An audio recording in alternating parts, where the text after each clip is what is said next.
Hello YouTube, hello wonderful people.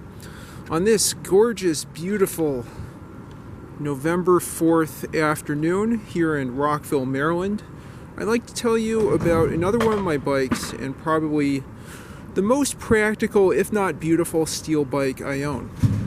This is a 1981 Panasonic, Panasonic Sport 1000 road bike.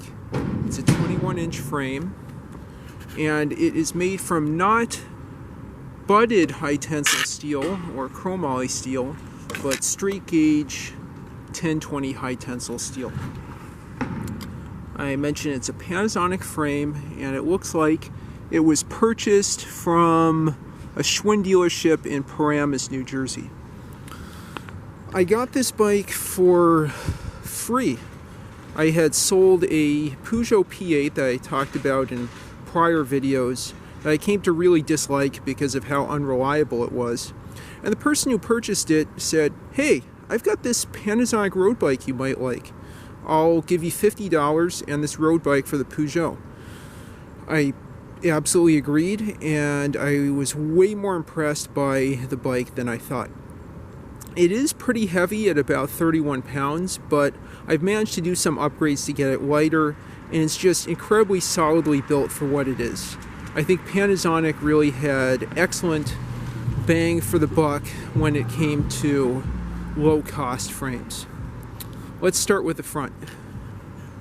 It has a alloy Panasonic stem. I don't know if that's SR, OEM, or something like that. I believe these are, I was going to say K-Ween, but I think they're Kusuki steel handlebars. Nice rando bars there that kind of lean out nice and wide for some extra leverage. It has Diacomp red dot brakes with these suicide extension levers there. These perform pretty nicely. They've got good modulation.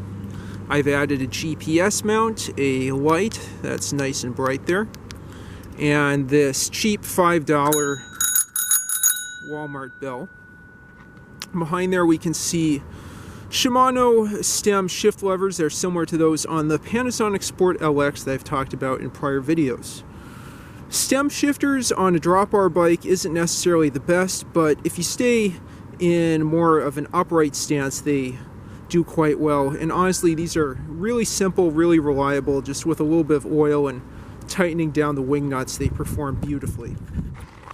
There is a front reflector there. Diacomp drop forged center pole brakes. I installed some fenders front and back. You can see it's a made in Japan steel frame.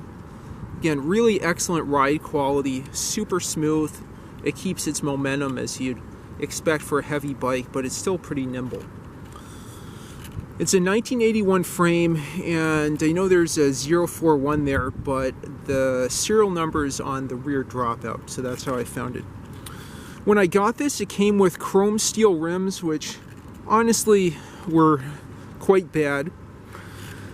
So, like all of you probably do, I went through my bin of bike parts, my bin of bike junk, and I found I had a couple alloy 27 by 1 1/4 rims that I had picked up for free in a grocery bag full of goodies.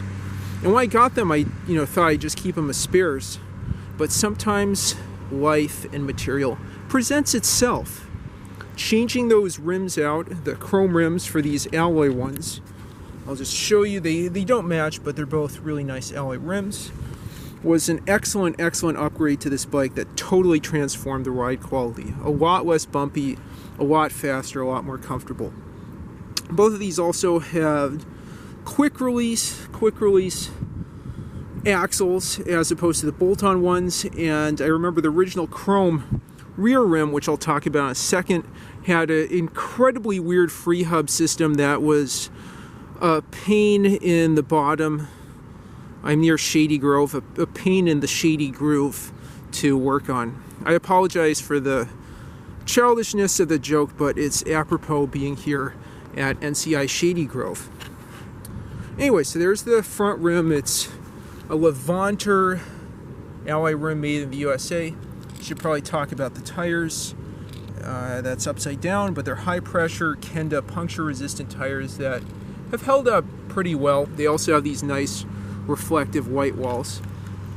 Anyway, moving back now from the front, we see a non-original strap-on Zafal bottle holder and a nice original component of the bike, a Sugino Proto steel crank. This is about as beautiful, practical, and steel as a crank can get. It has, I believe, steel chain rings and a chain guard. It's kind of heavy, but it's incredibly solidly built. It originally came with steel pedals. I recently swapped those out for some MKS Sylvans. I'll get that in the direction the light is going. MKS Sylvan pedals, quill pedals, to which I'm going to attach toe clips that are way lighter. I know people say, oh, well, pedal weight doesn't matter, but these things are probably a third as heavy as the steel pedals that were on here originally, and they're rebuildable. I might, as you can see, I might want to rebuild those. I'm not sure. Yeah, you can see there are MKS pedals there. I still have the original cup and cone bottom bracket. You know, from my prior videos, I like to swap these out for cartridges.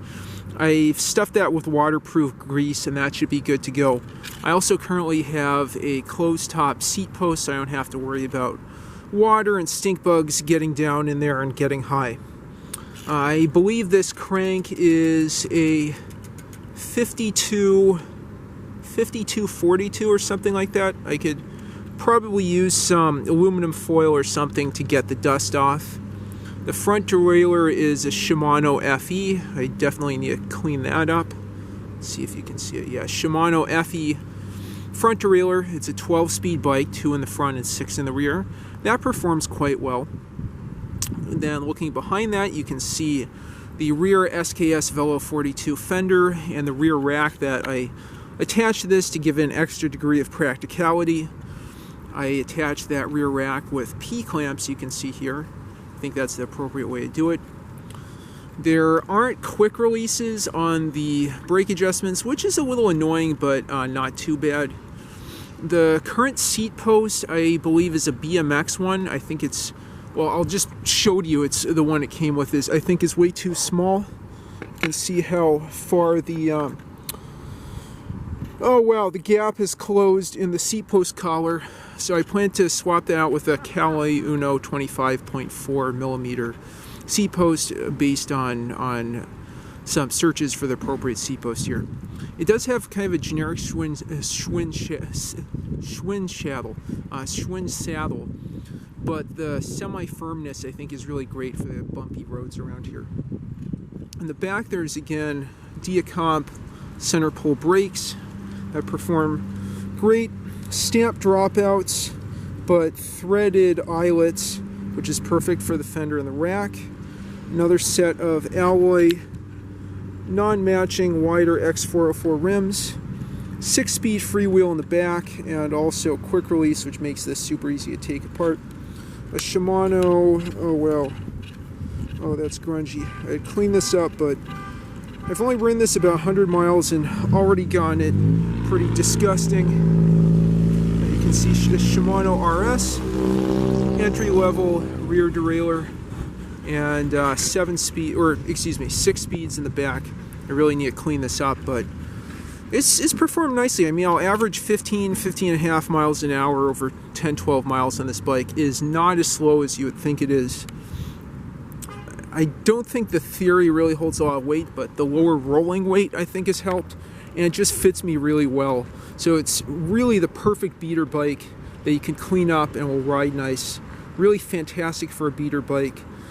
And I, practically got this. I didn't get it for free. I mean, I sold this Peugeot and got $50 plus this bike. Everything in a bag of chips. This is a bag of chips.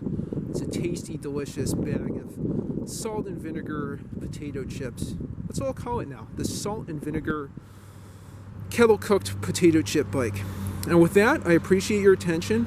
Thanks for watching. Leave your comments on this and similar bikes in the comments down below, and like and subscribe as always. Have a good one.